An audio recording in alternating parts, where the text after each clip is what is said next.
그래서 저는 겔포스를 추천을 해드렸는데요.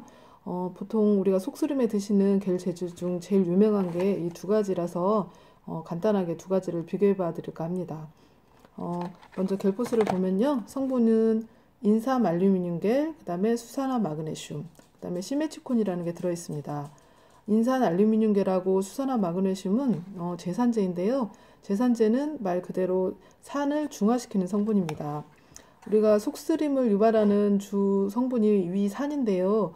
위산은 그 강한 식초 성분이에요, 일종의. 그래서 그게 위 점막이 약해져 있는 그곳을 이렇게 자극을 하면 속쓰림을 느끼게 됩니다. 물론 위 점막이 튼튼한 경우에는 적당한 위산이 나와도 별로 자극이 되지 않겠죠. 그래서 속쓰림을 느끼는 분들은 위 점막 자체가 많이 약해져 있다고 보시면 됩니다. 그리고 시메치콘이라는 성분은 주로 그 가스를 제거하는 성분이에요. 그래서 우리가 그 가스가 많이 차면 이렇게 더부룩함을 많이 느끼시잖아요. 그래서 시메치콘을 드시면 가스가 빠지면서 더부룩함이 많이 개선이 됩니다. 그래서 겔포스는 간단하게 말하면 제산제 두 가지와 가스 제거 성분이 들어있습니다. 그 다음에 개비스콘을 볼게요. 개비스콘의 주 성분은 알긴산 나트륨이에요. 그리고 탄산칼슘, 탄산수소 나트륨이 같이 들어있습니다. 알긴산 나트륨은 미역이나 다시마 같은 그 해조류에 보면 이렇게 미끌미끌한 액체가 있죠. 그게 바로 알긴산이라는 성분이에요. 이 알긴산이 우리의 위 내용물들하고 이렇게 같이 만나서 이렇게 그 방어층을 만들게 됩니다. 그리고 여기 들어있는 탄산칼슘이라는 성분이 위산하고 같이 반응을 하게 되면 그 CO2 가스가 만들어지게 돼요. 그러면 이 CO2 가스가 그 위 내용물하고 알긴산하고 합쳐져서 이렇게 만들어진 방어층을 위로 둥 띄워요. 그래서 위에서 식도 부위 그 위 이렇게 넘어가는 그 상태 거기에다가 이렇게 둥 띄어놔서 다른 위 내용물들이 역류되지 않게 막아주는 역할을 해요. 그리고 탄산수소 나트륨도 이런 그 제산제 역할보다는 이런 그 방어층의 강도를 높이기 위해서 쓰는 거라고 하더라고요. 그래서 개비스콘의 주성분은 알긴산과 그 방어층을 만드는 알긴산, 그 다음에 이렇게 그 방어층을 붕 띄우는 탄산칼슘, 그 다음에 그거를 강화시켜주는 탄산수소 나트륨으로 되어 있습니다. 우리가 그 역류되는 물질들이 단순 위산만 있는 게 아니라 위산, 펩신, 담즙산 같은 그 다른 성분들도 굉장히 여러 가지가 있다고 해요. 그래서 그거를 다 막아주는 역할을 하기 때문에 그런 성분들에 의해서 식도 점막이 이렇게 손상되는 것을 막아주는 역할을 합니다. 그래서 두 가지를 간단하게 비교하면 개비스콘은 역류성 식도염, 겔포스는 그냥 단순 속쓰림 이렇게 써주시면 되게 좋을 것 같아요.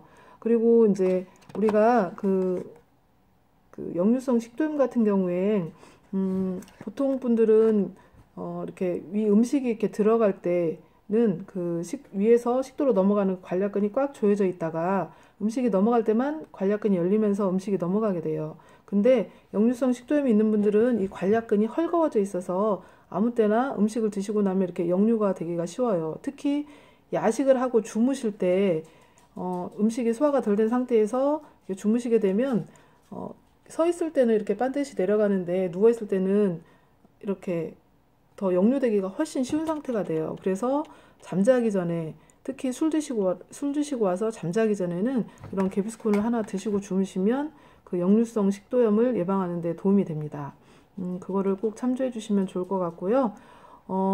그 개비스콘이나 겔포스나 둘 다 위산을 중화하고 역류되는 걸 막아주고 하는 역할을 하지만 이거는 일시적으로 빨리 효과를 보기 위해서 쓰는 제품이지 근본적인 치료가 되는 제품이라고 볼 수는 없어요.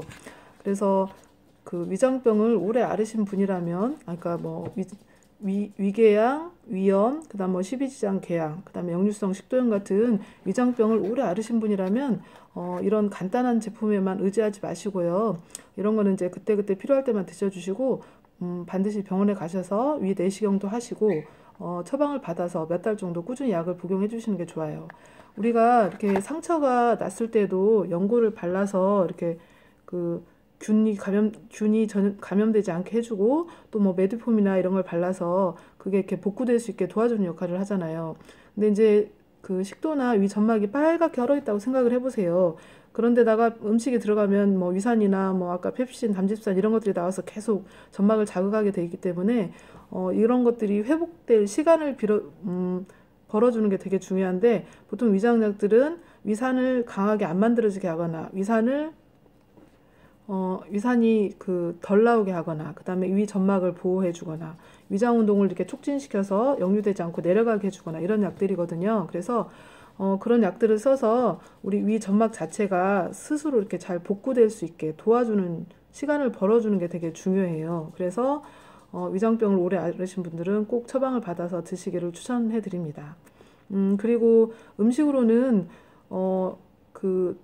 저번에 오신 손님이 저한테 약사님, 제가 글쎄 그 30년 동안이나 위장병을 앓았는데 약사님이 그 양배추즙을 한번 먹어보라는 말을 듣고 양배추즙을 먹었는데 이번 내시경에 처음으로 위가 건강하다는 진단을 받았어요. 이런 말을 들었습니다. 그래서 양배추즙이 제가 추천해드리긴 했지만 양배추즙이 이렇게 위대하구나 라는 생각을 했어요.